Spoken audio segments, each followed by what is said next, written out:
I'm joined here by Jenny. She is the voice behind the first fight, one of the coolest concepts in MMA media because it dives into the moment that started it all for the fighters. But what makes this even better is that she's lived it herself. She stepped in there as an amateur, felt the emotion of that first walk, even took that first loss, and had the late, great Duke Roufus in her corner.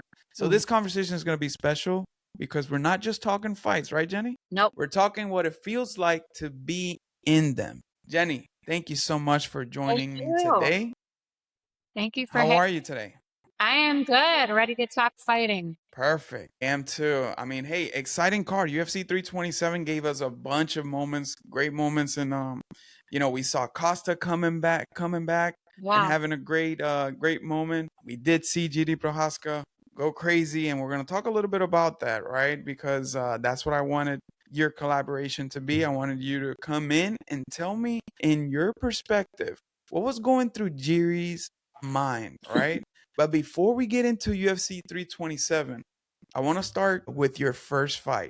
And we're going to take a little bit of time with this. What emotion do you still remember from that night? Fear. All right. I have a preoccupation with this just because my experience was so out of body. And that's why I went on interviewing other fighters because I wanted to know if they felt the same way about that experience. So I think it's rooted in me feeling like an imposter. And I wanted to know if, these great fighters were afraid too. And turns out they are. Everyone is. So I've heard multiple fighters over the years say they fantasize that the lights would go out in the gym or the arena or the fight would be canceled last minute. So it wasn't just me. I know. I watched it in your podcast, heard it. One thing you talked about was that all of a sudden you're fighting, and when the door got shut and all that, and all of a sudden you can see everything slower. Yeah, Tell it's me what that moment was, and right then and there, did you start note taking in your mind? Is this what I'm gonna feel like? What went through your mind right then and there when everything got slower, everything got smaller? yeah, it's bizarre because every day you worry about little unimportant things. And then fighting is like the moment in between things. And everything is real, more vivid, more colorful than everyday life. And time moves differently. And everything else feels like a blur compared to when you're fighting. I think it's in the category of having a baby, giving birth. It's like a life experience that brings you kind of to a primal state, perhaps. It's hard to explain. And it gets easier the more you do it. I would say that it's still, everyone describes it similarly, I would say. Yeah, no, I I heard you compare it to jumping off a plane. Yeah. I heard so many comparisons. I've never been in a fist fight in my life. Well, Never been in a fist fight in my life. I've been close to a couple ones, but I'm more of, the mediator, right? yeah. So I wanted to hear your, or actually capture it here in this video, what it felt like, right? Whenever you were in that first fight. I know it Even, was a loss, so that's why I wanted to ask you, did losing teach you something that winning never could? Especially on that first fight. I mean, it's how bad that you want it. It's easy to do it when you're successful, and you see that a lot in fighting where there's fighters that are, killing it on the amateur scene, regional scene, and then they don't really face adversity until they're at a high level, which isn't always a good thing. You have to love it to do it even when you lose. And not everyone does when they lose, and they fall off. Well, you also felt it right then and there in your first fight whenever, you thought you won, the corner thought you won, the ref thought you won, Mhm. but all of a sudden the other person gets the win. And I'm sure that was kind of if a little bit of frustration for you, but at the same time a little bit of relief because hey, I know I did something right on this one that everybody thought that I won. Yeah, I mean, I didn't fall on my face, so that was good. You don't know what you're gonna get out there with people, but, I think a lesson from that is which I struggled with throughout my whole time fighting, was judging relies heavily on kind of body language, and if they're just pressing forward, even if they're not effective, they're usually gonna win. So, being someone that likes to it's hard to win fighting backwards, put it that way, even if That you're is moving. true. So, Well, I we was saw it on this card too. I mean, Taco Padilla, in my opinion, won that fight, right? And then when we go back to the scorecards of the judges, they gave Medeiros, two of the judges gave Medeiros that first round. Taco Padilla outscored him everywhere, right? His body, his legs, and also his head. 46 to 27 strikes Mhm. or 40 to 27. And the body language, I mean, what can we think? I mean, he got elbowed in the face, got clipped with, got opened up on in the forehead. Maybe they took that as, hey, that was enough to win the round. I Well, don't maybe know. too, I feel like they're judging damage more, but, and the judges don't always get it right, and they don't always do it themselves too, so you have to take that into account as well. They don't always know the more technical approaches to fighting, and they fall for the same things that the crowd falls for sometimes. So hey, before we get back on UFC 327, I want to ask you one question. I actually watched PFL Chicago. I was bummed out. All right, so my roots, I'm from Puerto Rico, and Mhm. I've always been a fan of Sergio Pettis, Uh, Anthony Pettis. I actually am at the moment watching a lot of APFC. yeah. They have this amateur Puerto Rican champion now, Mhm. and I'm watching a lot of APFC. I know you got roots with the Pettis brothers and Duke Roufus. I wanted to ask you, what did, and again, if you feel uncomfortable with this question, of course, we can skip it, but what did Duke say that stayed with you forever? Oh my goodness, there's a lot of things he said. I know. Depends about what. Fighting, he definitely taught me a lot. You're only as good as your last fight. He taught us a lot about the industry and what you have to do to be successful, like utilizing social media.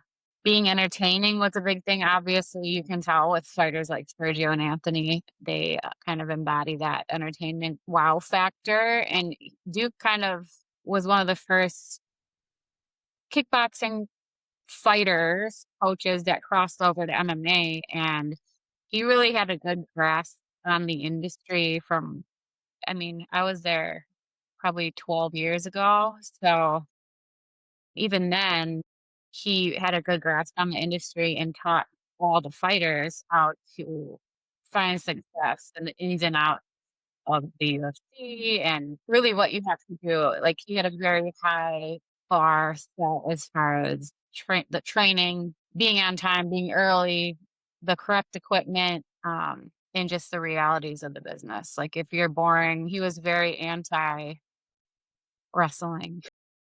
There you go. If you're boring, you're not gonna do well. So that's He wanted more action. And you can see in his fighters that, I mean, you can tell by Sergio Pettis' last fight. Mhm. That was amazing, right? Yeah, You had a guy wrestling him, and he's like, "Man, how can I get rid of this guy?" yeah, And as soon as he had some spacing, he threw that spinning elbow. Boom, yeah. slept him. A guy that probably had never been slept, right? That was I was there. My husband fought on that card actually, and I didn't even it was so fast I didn't even see it. But, Yeah, his style, Duke's style, the kryptonite is pressure wrestling, So Sergio and Anthony are both very good at like finding moments to seize. And, as you've seen Sergio with Torgucci and that fight as well, like they always got like a ace in their sleeve.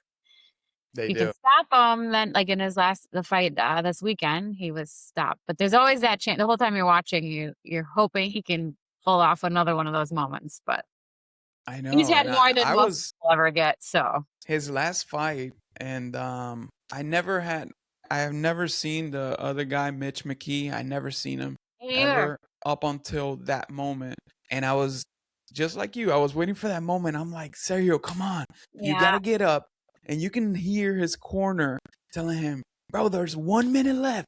Get up, come on, find it in yourself. Get up, and I'm like the same, and it's like 12 at night. My wife is sleeping, and I'm just watching it. I didn't. Oh my god, it was crazy. I'm If like, anyone come could on, have man. done it, it would have been him. But he deserves credit. Is a phenomenal wrestler. Sergio has like, he's used to that. I think he's used to people trying to wrestle him. So, he has good jujitsu He and does. good at seizing those opportunities. And he was trying. He had him in a couple tough spots, I would say. McKee was so good at positioning and floating and beating him the positions. It was just like a constant scramble. Sergio couldn't get ahead of it, it seemed. That is true. Well, hey, thank you so much for giving me that intro. Let's go over to UFC 327 because that's what I wanted you to come in the podcast because I wanted to get your perspective on this Jiri moment. Fans only see the result, right? Only see, man, Jiri got slept, and right now he's getting bombed in social media. But fighters like yourself, like Corey, they feel the moment, right? So I want to get your angle, right? We see the fight start. Jiri starts attacking the lead leg. Carlos Ulberg does the same. It was kind of like a back and forth on that. Jiri tries to attack. Carlos Ulberg throws the same hook because that's what he does, right? He pulls fighters into him landing that hook. But anyways, Ulberg eventually tears his ACL. That's what the first optics are. You see him hurt his leg, but you can tell he's still dangerous because he's still trying to land that left hook. He tried 3 times before eventually knocking Jiri Prochazka out, right? But before the knockout, Jiri notices that Carlos Ulberg is compromised, right? He starts attacking. He attacks the leg twice, but then something happened in that moment where Jiri was like, you know what? I know you're compromised. Let's stand here and trade shots. Why? What happens through a fighter's mind in that moment that leads up to that decision making? And maybe Jiri doesn't speak for every fighter, but kind of give me what you think or your perspective on what he was thinking in that moment. Because I have my own opinion, of course, which I'm going to share with you. But what do you think happened in that moment for Jiri Prochazka to make that decision? A life-altering decision. I mean, Yuri never makes good decisions. So I'm not the best person to ask. I'm quite critical of him, I would say. I think just does random I don't think there's rhyme or reason to what he does at all. I think he's a little crazy. And people think it's like a shtick, but nothing that he does is like typical in fighting or like fundamentally sound in fighting. And he's clearly not making good decisions. And that's why people like watching him because you don't know what you're going to get. You're going to get excitement. The way he moves, there's nothing fundamentally sound about the way his movement has no purpose. For example, like he had that opportunity with Ulberg. I don't think Ulberg is particularly skilled either. I think he's a little one-dimensional, but he's more fundamentally sound than Yuri. And Yuri saw a pattern with Ulberg. Ulberg is constantly looking for that left hook, constantly. And then he chooses to come into range without protecting himself. He's just asking to get knocked out. Like he gave that to him and he does not deserve a rematch, in my opinion. I don't think he was being, what did he say? He was merciful. merciful. I don't think he was being merciful. I think he just wasn't making a good decision. He doesn't have good fight IQ and he paid the price for it and he has before. So you think he'd be a little better at like mitigating risk, but a good fighter is boring. A good fighter makes it look easy, which the crowd doesn't always like, the fans don't always like, the GSPs. But Yuri gets caught up in his own world and I don't know what he's trying to find in that exchange, what he was trying to do. But it was not a good decision. And at his level, especially in a title fight, he knows enough to make better decisions, I would say. So I don't feel bad. But if you're talking about Duke, one thing that comes to mind that he did say was, "A wounded animal is a dangerous animal." So you can't That is ever get 100%. overzealous when you have someone hurt. That is true. Well, that's what I thank you so much for that quote by Duke.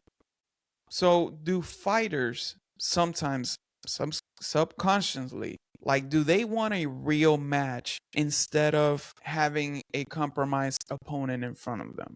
Does that does that make sense? You know what I mean? Like, because that's where I wanted to go with. I Like, you think going he in was disappointed he was injured and wanted to, like, give him more opportunity? that yeah, that's what I felt like. I think more from that. I think Jiri just didn't want to be with in there with an injured Olberg. You know what I mean?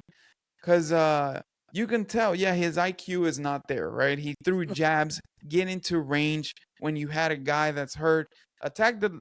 Keep attacking that leg. That was the obvious game plan right then and there when you had an injured Olberg. But I wonder, ever like in your fighting days, did you ever had a moment with an injured opponent, and did you think in your mind, man, I hate that this happened to her, instead of going, hey, let me go for the kill and just let me get the win?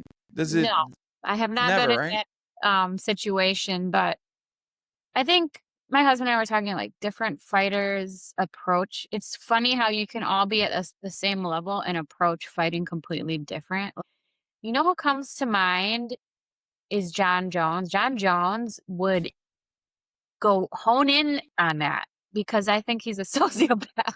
And I think he's so good because he has no problem doing things that are like nasty that hurt people. I think other fighters, generally, that aren't like a John Jones, even if they don't go for like, say you're not targeting the injured leg, you're still gonna jump on their vulnerability. You might not like target that specifically, but you're gonna jump on them. I don't know, take them down, end them out if you want to put a finish to it, or just keep doing what you're doing. But showing mercy, if you that's what you do, then you probably shouldn't be in there. But you make split second decisions that have big outcomes, big ramifications. And They do. that's what they say. Like, I mean, for example, my husband's fight with Demkov, he headbutted him on accident and he had a cut. And by instinct, just notified the ref, like, I headbutted him. He's cut. And that lost him $1 million and the title. But I mean, you just make decisions and not everyone is going to go with it. I don't care that Jiri did that. I care that he made an excuse for it because you do it, that's fine. But like you gave up that opportunity because you wanted to be merciful, whatever. Fighting's not for being merciful. So I that mean, yeah, lost fighting his is not life. merciful. Fighting is, yeah, you're 100% right. And yeah, he made a mistake, a huge mistake. But going back to that moment, yeah, throwing a jab. Why would you throw a jab? Why would he, you even he, get into range when your opponent's left hook is his main thing, and that's the one part of his body that's not compromised at this moment? yeah, That's crazy. but he's not, like I said, I don't see any rhyme or reason with his skills. He gets exciting finishes sometimes, and then a lot of times he's on the other end of it. And I don't know what like his why is for fighting, but he does not fight very smart, and you won't have a long career. There's only so many times, and now like he's been knocked out how many times? Every time he fights, it's going to be easier to knock him out, and especially as you get older. If you try like an evasive style like that, you slow down. People who fight like that, like Izzy, Anderson Silva, they're more calculated. I'm not gonna put them in the same category as Yuri, but like you try that evasive style that breaks the rules, and then you open yourself up to getting clipped more because you slow down with age and the younger fighters are getting faster and you don't have that fundamental defense. You can't evade. And Yuri he walked right into it. Now when he's younger, it's gonna get worse in his career. And I don't think he has the mindset of changing that because I don't see him changing much since he's been in the UFC. What about, you did mention at the start of the video that you don't see him getting a rematch, but not so much a rematch because we know Carlos Olberg is going to be out for at least 9 months. Do we see Jiri in there competing for an interim title? do you think? I don't know. That's a good question. I mean, he's been gifted a lot of opportunities Mm. because he's exciting and has a whole character. And I'm saying I don't think he deserves it. That doesn't mean it's not going to happen.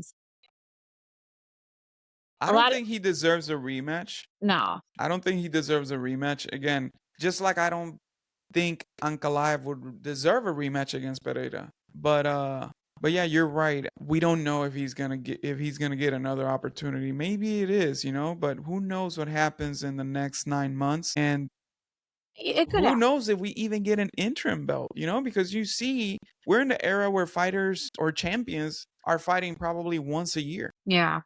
So maybe The the next fight local for heavyweight Oberg. is has always been kind of shallow, and it's like rock, paper, scissors a lot who wins, and it you only need a couple of fights to string together a title run, I would say. If Yuri Well, had a good fight, I wouldn't, there's not much there. I'm sure they would, push him again. they'll entertain it because he is entertaining. But one thing, just going back to UFC 327, we saw a bunch of moments that were amazing, right? We already covered Jiri Prochazka against Carlos Oberg, but now a new player in the game at light heavyweight. It's gonna be Paulo Costa. 05 looked amazing. We kind of saw him with the usual getting gassed in the second round. Then he went on and got the secret juice in the third round and came back and was able to knock out Azamat Murzakanov. And what I saw with this fight, and I don't know if you can share what you think happened in this fight, but he attacked the body with the kicks, eventually opening up, right? It just keeps going up, right? It kept going up. The leg kick started in the body, then it went to the hands, eventually hurting the his arm, and then it found itself to a high kick to the head and with the knockout. What do you think of Costa's performance against Asamat Murzakanov? Yeah, I think that was one of the best performances I've seen from him. He's always, yeah, like gassed out. He looked huge, first of all. How he was fighting at a lower weight is beyond me. But yeah, he looked big. Mirzakhanov he looked good until he didn't. And then my husband has seen him train before, and he said he's used to finishing fights quickly. Going the distance would be difficult for him mentally. I think Paulo took advantage of that, and he was smart. I think he looked good. I was impressed with him, I would I say. mean, a I 16 and 0 really prospect. be a player in the division. Both. Exactly. Both of them are. I'm not going to take it away from Mirzakhanov because like you said, the light heavyweight division is pretty shallow. So I'm not going to take it away. I mean, you have Paulo Costa moving up in weight. You don't know what he brings, probably more power. And he did. Eventually he was able to have enough gas in him to finish the fight. Mhm. But yeah, Azamat is still going to compete for that number one contention at some point, because he is a fun fighter. He's a striker, and you want those type of fights. You know what I Yeah. mean? And he I see throws him for all fighting against. I see him beating Dominic Reyes, the Johnny Walkers in yeah. that division. Oh, I yeah. see them beating all of those. I It's agree. just, and you know what? Maybe 5 times out of 10 he beats Costa. Mhm. Yeah, I mean, I rewatched that fight after the facts because I was at PFL, and, I was surprised Costa won after, like, watching the first round, looking at it that way because I thought he looked good. So you went to PFL Chicago? Yeah, yeah, we were there. My husband was doing commentary, so we were, like, watching That on our was phones, the UFC on our phone and watching PFL, but I rewatched it because it's hard to, like, get clips back and forth and not really that's pay true. attention. Yeah, PFL Chicago had some good moments too. I mean, that fight with Stotts, and Yes, that it was an was amazing a fight. I mean, very good fight. then again, right there, you can see damage. Of course, Stotts made a lot, had a lot of damage on that guy. Uh, what's his name? Kamenov? Russian, I don't know. Yeah, the Russian guy. But he got opened up. He hurt him in the body. He dropped him, I think, one time, right? Yeah, it was back and forth. I would have to watch it again to, like, score it, but I knew it could go either way. I don't think it was a robbery. No, but I don't it think was a so either. good fight. It It was was a competitive fight. It was a number one contender holding up his spot mhm. and, playing the guard on that division. Also another guy that, oh my God, at 145, Braga. Yeah. That guy looked, I mean, I I don't know always how see him fight Lealoa somehow, but, he's a I don't know killer. how Lealoa could withstand all that, all the pressure. The guy was in your face all the time, and he was taking shots too, because Lealoa was raining shots, but Yeah, Braga those were good kept fights. coming forward. And another fight, in my opinion, probably fight of the night on that card was Shayna Young and Yeah, Vivia Araujo. Oh my God, I was like, yeah. what? Vivia Araujo turned back the clock. She was whooping her. It She was was whooping her, but Young was taking it too, and dumb she talk. she That's kept what I was pressuring. dumb talk. I don't wanna be like that. What was that? She was dumb tough, like, just Yeah, taking it. she was So, zombie going forward, and yeah. she didn't care at all. Yeah, All that right, was so what do you think? UFC 327. What other matchups were you excited to see? Maybe Aaron Pico Pitbull. What do you think about that one? was excited for that fight. I don't know what I think of it. Pico looked more disciplined, I would say. I think Pitbull looked old. Pico's just so much faster, younger, but I'm still not super impressed with Pico. I know Pitbull is hard to put away. People can't do that, but I think he's kind of had really high expectations, and I don't think it does a lot to his stock by beating Pitbull. So I guess we'll see when he fights someone else, like a UFC fight. Pitbull's people think of as a Bellator fighter. So if you see him fight another top contender, we'll see how he does. But I agree. I want to see biggest him challenge fight a him. UFC fighter. I don't want to see. I Yeah. don't want to see a flashback fight. But hey, it was still fun. I mean, it Yeah, kind of Pitbull. like shuts Yes, you that shot. door behind him. It kind of Yeah. like shuts that door, that chapter, leaving that behind. Now let's focus on UFC fighters, maybe a matchup with Josh Emmett. That way people Oh, understand, hey, I know I got clipped back then, or my first fight I got clipped, but I want to stay disciplined. And this dangerous fighter in front of me, it's not going to do it. I want him to prove himself against Josh Emmett before he oh, sees yeah. contention up there. You know what I mean? I'm afraid of that. I know, right? The Bryce Mitchell flashbacks. Gun shy. He was a little more disciplined, I would say, but it was not gun shy. He still isn't. So I would be nervous. Yeah, I guess see how he does with someone like that, but also that could potentially set him up for another nasty KO. So, Yeah, which we I don't want don't to want see to that. see. But he doesn't seem to be afraid of it. That's true. All right, so we did see Aaron Pico Pitbull in UFC 327. What other matchup? I mean, Vicente Luque turning back the clock, getting a Yeah, I didn't choke pick on. you picked all wrong too for Yeah, the I most. picked a bunch of wrong. Hey, I went 0 for 5. I mean, I was. I was wrong too. I thought Jiri would win. Pitbull would win. I think I picked. I thought I got Kevin Holland right. Who else am I missing? I thought Curtis Blaydes was gonna win. I did too. I was wrong on a lot of my picks, Now but this card was what we call a pick'em card. You know what I mean? yeah, It yeah, was very close. Both ends was Curtis Blaze, Josh Hokit. Who knew Josh Hokit was going to beat the a top 5 contender in the heavyweight division? But again, that's another division that's very shallow, and you get a player like Josh Hokit who comes in nothing to lose, yeah. just everything to gain. And I don't know. Curtis Blaze was throwing more shots, but the damage it was there. You know what I mean? I felt Well, bad for I think Blades. that first exchange is when he probably broke his orbital, and he showed a lot of heart. And I do not envy his wife having to watch that. Oh my god. Do you know Curtis? My husband actually recruited him in college, and I kind of think of him as like a heavyweight version of my husband. Kind of, they have a lot of similarities with their wrestling, but I think Curtis he got pulled into fights, and I think he struggled getting the takedown, which kind of forced him to. Because Hackett was a wrestler as well, so he did a good job defending and then sucking him into these exchanges. So Curtis, I mean, he showed a lot of composure. I think he was really, really hurt in that first.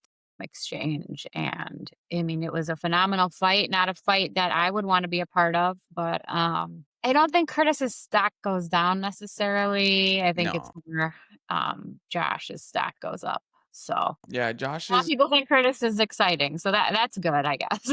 now people correct. Now people know that if Curtis Blaydes is on the card, it's going to be an exciting matchup because he has heart. And another takeaway from that fight is, hey, all those injuries are behind him. Yeah. So that's a cool thing to see. He's a healthy guy now. I mean, of course, he broke that orbital bone. Hopefully, he gets back. Hmm. But more of that lower body where we were worried because you would see Curtis Blaydes in his come up use a lot of that wrestling, and Yeah. in his last few fights he hadn't done that.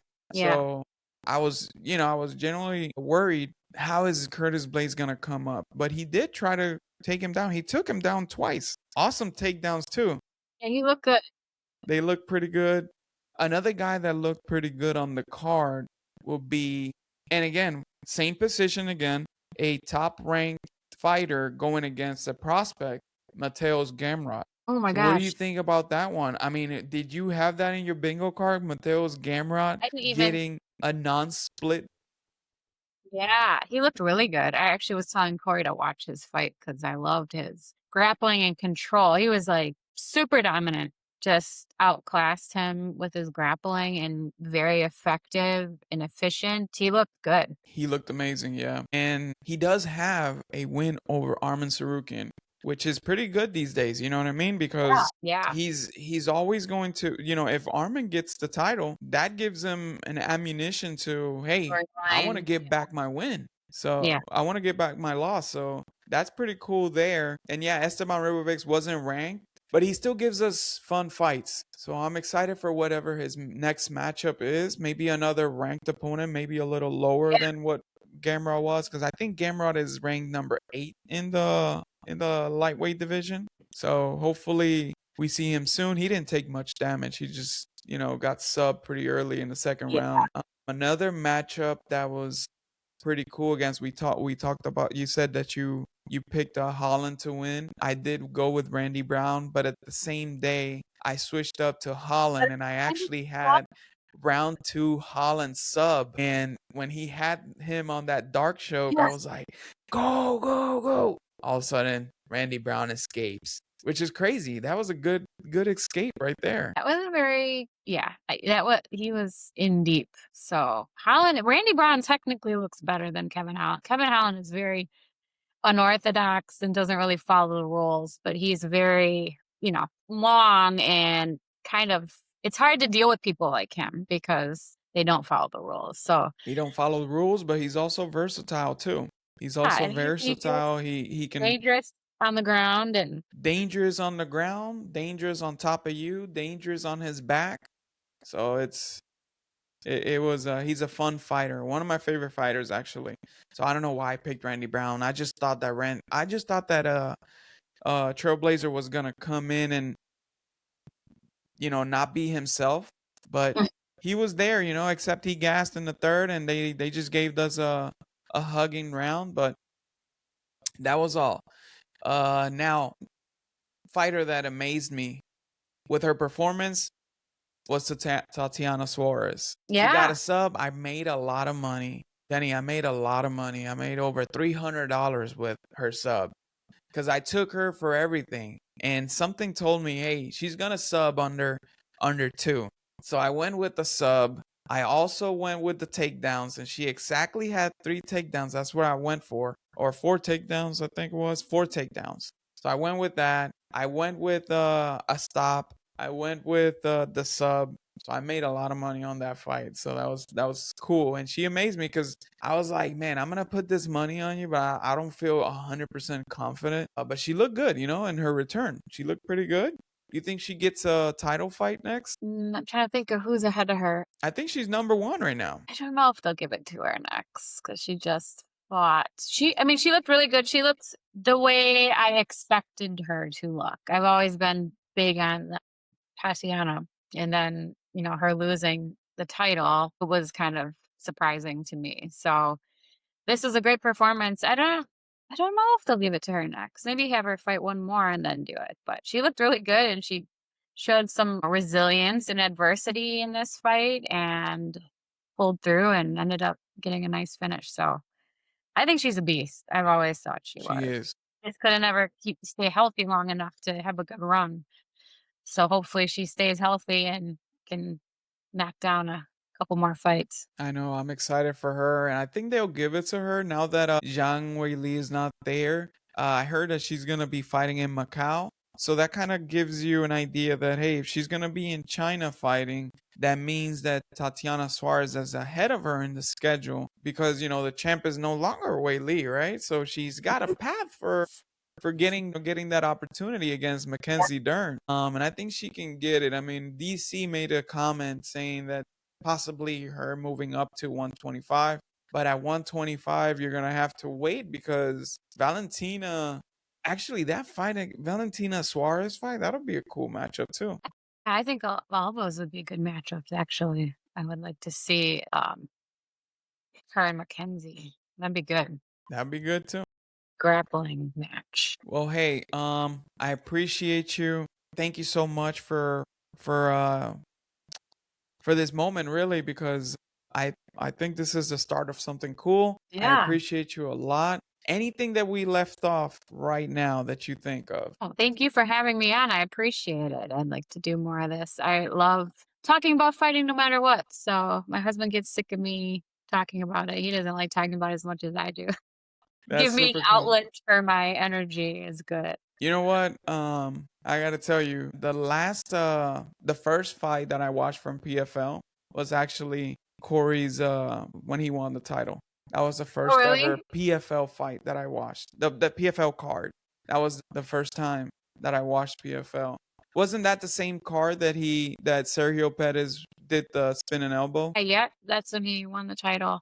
Yeah, When was that? October? Last October? yeah. So you guys fun. It was a good energy there. Yeah, no, definitely. I was rooting for Corey all the way. And his opponent didn't seem to go down. I'm like, oh my Wow. god, he was tough. He was tough. We're learning that with his opponents now. They more practice to not get finished. They are holding on for dear life, so it's getting harder to put him away. He was tough. He was a lot tougher than the first time they fought because this was a rematch, and I think Corey finished him in the second round in their last fight. And he was well prepared and he brought it. So he Yeah, didn't he make it was. easy. But Corey has the cardio advantage. And I Yeah, think he's gonna have the cardio advantage in every single fight that he fights yeah, from now on. yeah. So that's we'll give him that, right? Again, Jenny, thank you so much. I appreciate you stopping by. And also, this will upload. I will invite everybody to come subscribe to Jenny's podcast. Is Hey, The Art of Fight, right? in the fight, yep. Art of Fight. Subscribe to my channel. This will upload in both channels. I appreciate you once again. Thank you so much, guys. Please like, subscribe the content, and this will be the start of a nice collaboration. I'll bring in Jenny, and she'll bring me in to her podcast every now and then. Hopefully, this was a nice conversation for you. I appreciate your time. Much respect. Take care, and have a wonderful weekend. Okay. Thank you so much, Will. I appreciate you taking the time and having me on. Of course. Thank you so much, guys.